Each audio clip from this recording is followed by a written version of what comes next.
Put your phone down next to you, close your eyes, and listen quietly to our story today. Sarah Miller owns a small bakery in a small town every morning at 5. She starts baking. Bread, cookies, cakes. Simple food made the old way. Her grandmother taught her. Her grandmother's grandmother taught before that she uses the same recipes her family has used for 100 years. But the world is changing. Big stores sell cheap bread made in factories. Customers are leaving. Money is running out. Sarah works alone now. She can't afford to hire help. This morning she was tired. So tired. She reached for baking powder in the dark. She grabbed a different jar, an old jar from the back shelf. A jar of blue powder her grandfather left behind when he died. He was a science teacher. He kept strange things. Chemicals, minerals, old bottles with faded labels. Sarah never touched them until today. By 8 o'clock, the bakery should smell like fresh bread. It doesn't. It smells like something else. Something sweet and sharp, like flowers and fire mixed together. Sarah opens the oven. The bread has risen. Not a little, a lot. Too much. The loaves are twice the normal size. Golden brown. Perfect. But bread doesn't grow like this. Not from one small mistake. She cuts a slice. The inside is soft, lighter than air.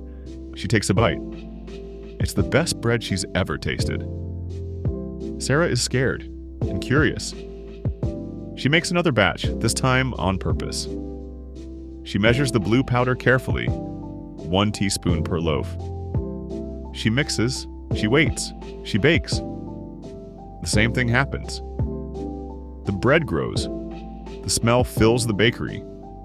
The taste is perfect, but why? She looks at the old jar. The label is almost gone. She can read only 3 words. Fast rise formula? Her grandfather was testing something, a chemical that makes bread rise faster. He never finished his work. He died 10 years ago.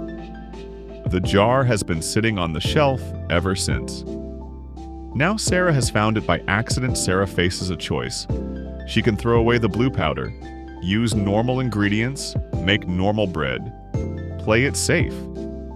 Or she can keep using the powder, make amazing bread.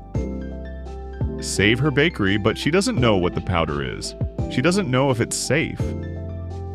She's not a scientist. She's just a baker who made a mistake in the dark. She takes the jar to the library. She asks the librarian for help. Together they search online.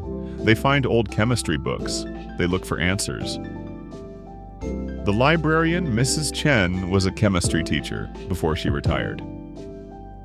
She looks at the powder under a magnifying glass. She smells it carefully. She touches it with a wet finger. "This is interesting," Mrs. Chen says. "Very interesting." Mrs. Chen explains, "The blue powder is a special kind of yeast activator. Yeast is the tiny organism that makes bread rise. It eats sugar and produces gas. The gas creates bubbles. The bubbles make the bread fluffy. Normal baking powder helps this process, but it's slow." Sarah's grandfather invented something faster. The blue powder contains minerals that feed the yeast better. It also controls temperature. It keeps the dough at exactly the right warmth. This makes the yeast work faster and better. "But is it safe?" Sarah asks. Mrs. Chen runs tests. Simple tests she can do at the library.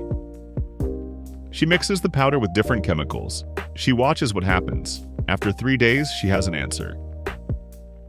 "It's safe," Mrs. Chen says. "Your grandfather was brilliant. He made something natural work better.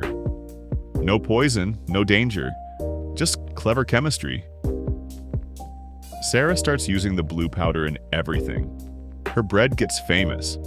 People come from other towns to buy it. They say it's the softest, tastiest bread they've ever eaten. They ask what her secret is. Sarah doesn't tell them, not yet. She needs to make sure everything is right.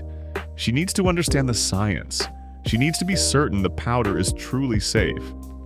So she studies. She reads chemistry books. She asks Mrs. Chen questions. She learns about yeast and minerals and chemical reactions. It takes 6 months. In those 6 months, Sarah's bakery is saved. Customers return, money comes back. She can afford to hire help again, but more importantly, Sarah learned something new. Chemistry isn't just for scientists in labs. Chemistry is everywhere, in bread, in cooking, in life. Her grandfather knew this. He spent years trying to make everyday things better through chemistry. He didn't want to be famous. He just wanted to help. Now his granddaughter is finishing his work. Stay tuned for the video that continues the story. Don't forget to like and subscribe.